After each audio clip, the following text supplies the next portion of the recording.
नमस्कार दोस्तों।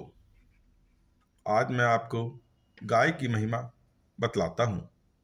एक बार नारद जी ने ब्रह्मा जी से पूछा, नाथ, आपने बताया है कि ब्राह्मण की उत्पत्ति भगवान के मुख से हुई है, फिर गाय की उससे तुलना कैसे हो सकती है? विधाता, इस विषय को लेकर मुझे बड़ा आश्चर्य हो रहा है।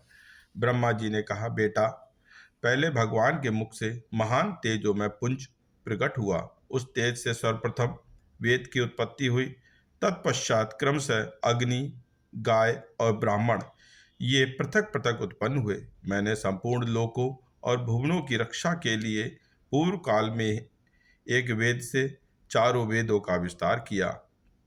अग्नि और ब्राह्मण देवताओं के लिए हविष्य ग्रहण करते हैं, और हविष्य यानी कि घी गायों से उत्पन्न होता है। इसीलिए ये चारों ही इस जगत के जन्मदाता हैं। यदि ये चारों महत्तर पदार्थ विश्व में नहीं होते तो यह सारा चराचर जगत नष्ट हो जाता। ये ही सदा जगत को धारण किए रहते हैं, जिससे स्वभावतः इसकी स्थिति बनी रहती है। ब्राह्मण, देवता तथा असुरों को भी गाय की पूजा करनी चाहिए, क्योंकि गाय सब कार्यों में उदार और वास्तव में समस्त गुणों की खान है। वह साक्षात संपूर्ण देवताओं का स्वरूप है। सब प्राणियों पर उसकी दया बनी रहती है। प्राचीन काल में सबके पोषण के लिए मैंने गाय की सृष्टि की थी।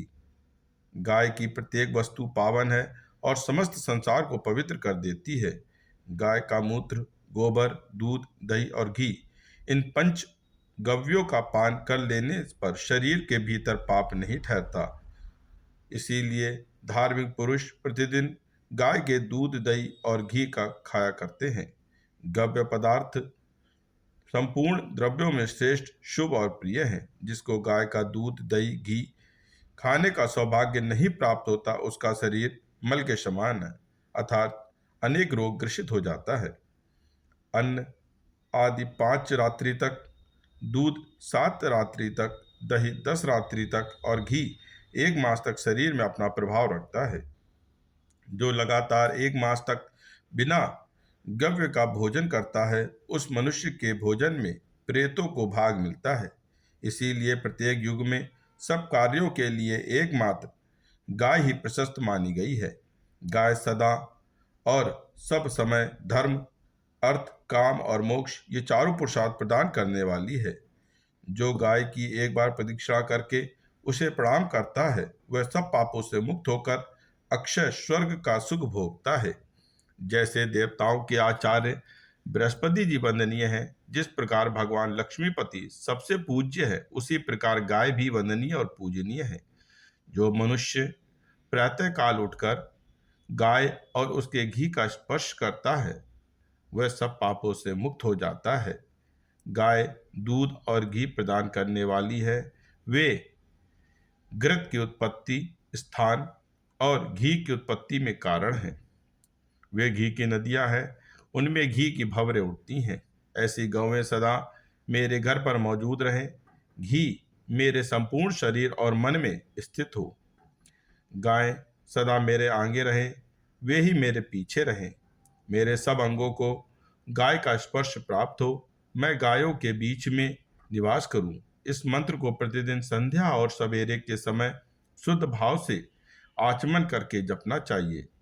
ऐसा करने से उसके सब पापों का क्षय हो जाता है तथा वह स्वर्ग लोक में पूजित होता है। जैसे गाय आदरणीय है, वैसे ब्राह्मण, जैसे ब्राह्मण है वैसे भगवान विष्णु, जैसे भगवान श्री विष्णु हैं वैसे ही श्री गंगा जी भी हैं। ये सभी धर्म के साक्षात स्वरूप माने गए हैं। गाय मनुष्यों की बंधु है और मनुष्य गायों का बंधु है। जिस घर में गाय नहीं, वह बंधु रहित ग्रह है। 6 अंगों, पदों और क्रमों सहित संपूर्ण वेद गायों के मुख में निवास करते हैं। उनके सींग में भगवान श्री शंकर और विष्णु सदा विराजमान रहते हैं।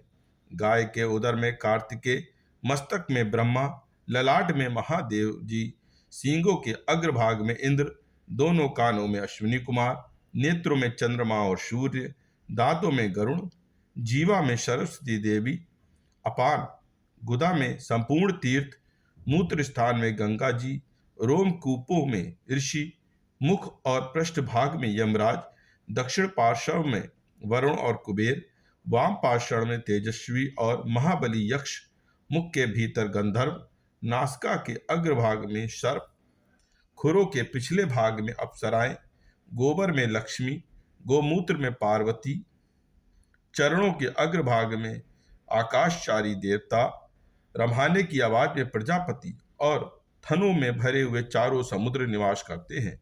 जो प्रतिदिन स्नान करके गाय का स्पर्श करता है वह मनुष्य सब प्रकार के स्थूल पापों से भी मुक्त हो जाता है। जो गाय के खुर से उड़ी हुई धूल को सिर पर धारण करता है वह मानव तीर्थ के जल में स्नान कर लेता है और सब पापों से छुटकारा पा जाता है। अगर आप लोगों को ये कहानी पसंद आए तो लाइक करें, शेयर करें और सब्सक्राइब करें, और साथ ही साथ अपने दोस्तों से ज़रूर शेयर करें। धन्यवाद।